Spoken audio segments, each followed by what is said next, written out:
Upgrading your PS5 memory can be a little bit tricky. Some come with heatsinks, some don't, and there's read and write speeds and goodness knows what else. So it can be, like I say, a bit of a minefield. But when you come across a product like this, which comes with the heatsink pre-installed, it makes the whole affair a lot easier. Orico did send me this PS5 cooling SSD for free to try out. It's a 1 terabyte drive. And it's a TLC NAND as well, which basically means triple level cell, so it stores 3 bits per cell. It's kind of in the middle range of memory. It's affordable, but it's also still fast enough and meets Sony's specifications for the PS5. And like I say, it's got the heatsink pre-installed, so this is going to be an absolute doddle to install. So let's open it up and have a quick look at the SSD itself. Comes with a handy screwdriver, some instruction manuals, or manual. Right, and here it is. I've just taken it out of the box. It's a good looking thing, not that that actually means that much because obviously you can't see it when it's installed, but yeah, a very good looking product. And with that heatsink pre-installed, you don't have to worry about thermal paste strips and heat sinks and things like that, or matching it up, because some heat sinks won't match the PS5 or your SSD you've bought. And you've got to be careful, but this, it solves that problem completely. It's completely pre-installed. All you've got to do is put it in the machine, and that is an absolute piece of cake. So let's go and do that now. And this is the machine I'm going to install this SSD on today. That's not a PS5, I hear you say. That's a bit like a old style arcade machine, and you'd be right, but it's got a PS5 built in. I designed and built this myself. It's got twin joysticks on there, which are really cool, authentic type arcade controls, a decent sounding soundbar, and a 4K HDR monitor, so games look really cool on this. To top it all off, we've got light guns there with recoil. We even have foot pedals which pull out for that authentic Time Crisis experience. There's the PS5 under there. We're going to pull it out in a second and get the SSD installed. And we've got a PS3 there as well for those move games, which are actually really cool on a monitor with almost zero lag. Works absolutely fantastic. But let's get that PS5 out of there and upgrade this memory. Okay, the PlayStation is out and it's on a nice soft level surface. Let's get these covers removed. Now the SSD cover that you want to remove is the one actually underneath, but I'm just going to show how we take off the top cover. Make sure the PlayStation logo is in the top right hand corner as you look at it. This is by far the easiest way to do this, and you're going to want to pull up on this corner in an up and down motion at the same time. What we're going to do is use your opposite hand, so just give it some support on the bottom end here. Make sure you've removed the stand first if you're using one, and then fingers underneath, grip it. Don't be too scared. It can be like a scary thing at first. You think you're going to break it, but as long as you pull up quite firmly and pull down at the same time, there's a tiny movement there, not much, and it's as straightforward as that. So really easy. This is good to do if you want to clean the inside, and to put it back on again, you just literally gently let it fall into place, small push up, and that is it. It's really that easy. I've seen some people doing this in a sort of brutal kind of way, and it can there's no need. So when you do the opposite side, you kind of do the opposite, but it's on the opposite side. Still pay attention to where the PlayStation logo is, because it was in the top right hand corner before, but when we turn the machine over, it's now going to be in this corner, but the same rule still basically applies. Give it some support at the bottom, hold it at the top, bit of pressure upwards while pulling down, and there we go. We're inside in the machine. Now this is the storage bay here. Let's just zoom the camera in a bit closer, like that, and now we're going to install the SSD. Right, this is our SSD we've got here with that lovely pre-installed heatsink. Not going to put it on the floor, don't want any hair getting on that whatsoever. Just going to take off, we'll undo that screw.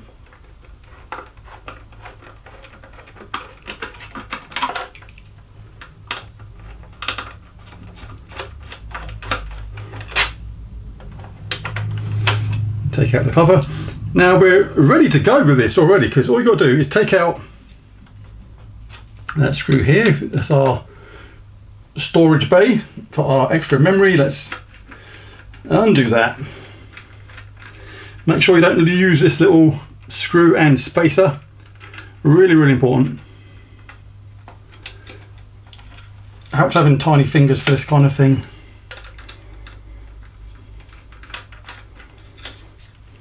Or a magnetic screwdriver would make it easier. Just keep that safe. Right now, when we get our memory, it's very, very easy to install in the machine. The connector's there, very, very obvious how it goes. You can't put it in upside down.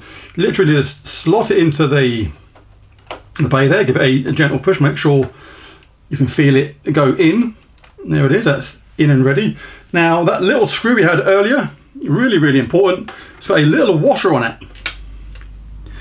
It's very tiny. I'll try and show it on the camera, but there's a little spacer washer on there. You want to make sure that is underneath the SSD. If you don't put that in there, it's going to sit wrong and it could easily make the SSD not work properly, which you don't want. So just gently slot that into place. Then when we put our screw on top of it, like that, that is bang in place.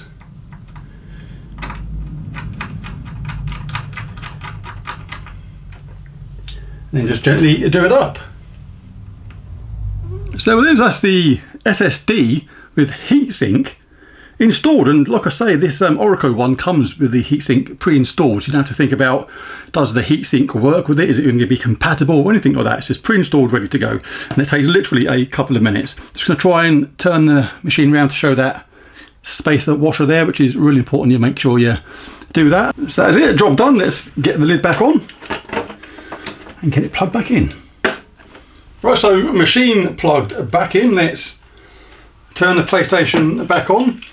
The storage cover for that SSD storage and the large screw, I tend to like to keep these with the box that I used that the SSD came in, so you can actually pop them all back in the same box.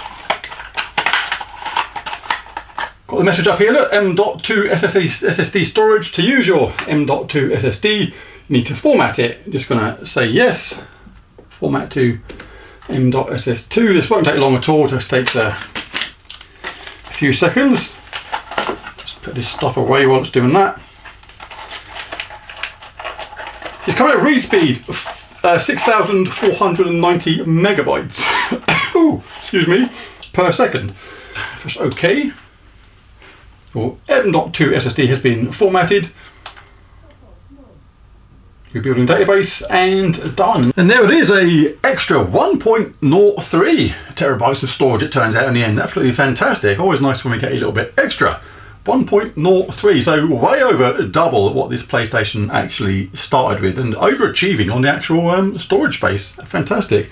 But speaking of overachieving and underachieving, the eagle-eyed amongst you may have noticed at the start of this video that this SSD actually says 7,450 megabytes a second read speed on the box, and if you remember when we did that test on the PlayStation, it actually said 6,490 megabytes a second, which is quite a lot lower than what it says on the box. Why is that? Now, nobody is being cheated. It's not anything like bad from the manufacturers. It's basically to do with the way the PlayStation does a very, very quick read of any new SSD when it's first put in. It's not a benchmark test, it's a very, very quick test, and not actually the true capabilities of any SSD you put in. The 7,450 on here will be the proper benchmark test when under the ideal conditions, things like that. So you have to take that initial setting that the PlayStation shows you basically with a pinch of salt. So I've been using this now for a couple of days. Really good, really nice. I've moved all the stuff that was on the slow external standard HDD onto this SSD, and everything just runs so much quicker now. It's absolutely fantastic, and really, really happy with it. So if you're in the market basically for an SSD upgrade for your PlayStation 5, then I'm not just saying this because I've been sent this for free. I'm saying this because I absolutely mean it. If it was rubbish, if I had other preferences, I would tell you, but this I cannot recommend highly enough for several reasons. First of all, it's a lot cheaper than other SSDs from the likes of Samsung and Western Digital, and still way above the recommended speed from the PlayStation, so is doing plenty basically. You don't need any more than that. And the fact it comes with that built-in heatsink is just so good. When I got my 2 terabyte upgrade for my PS5 Pro upstairs to make it 4 TB of SSD speed, I had to look at an actual SSD and then the heatsink to match it. And it was a thermal strip one, so you had to make sure it was matched. Luckily it came in a sort of bundle. You buy one with the other one as a kind of set, and they did make it kind of simple, but not all SSDs actually do that, so it can be a bit of a minefield out there making sure you got the correct heatsink with PlayStation. And I would thoroughly always use a heatsink. Don't just get an SSD, it's going to get too hot and it's not going to be good. So the fact this comes with a heatsink and it's pre-installed and it's a flipping good price compared to everything else makes it for me an absolute no-brainer. This was a 1 TB one. You can get them in 2 TB ones, I think, as well, and maybe even 4. So yeah, good options on this and designed for PlayStation. But thanks for Orico for sending me this. I absolutely love it. Thank you very much. Well, there's a video. If you enjoyed it, it'd be really cool if you bash that like and subscribe button. It really does help. But most of all, thanks for watching, and I'll catch you again in the next one. Bye for now.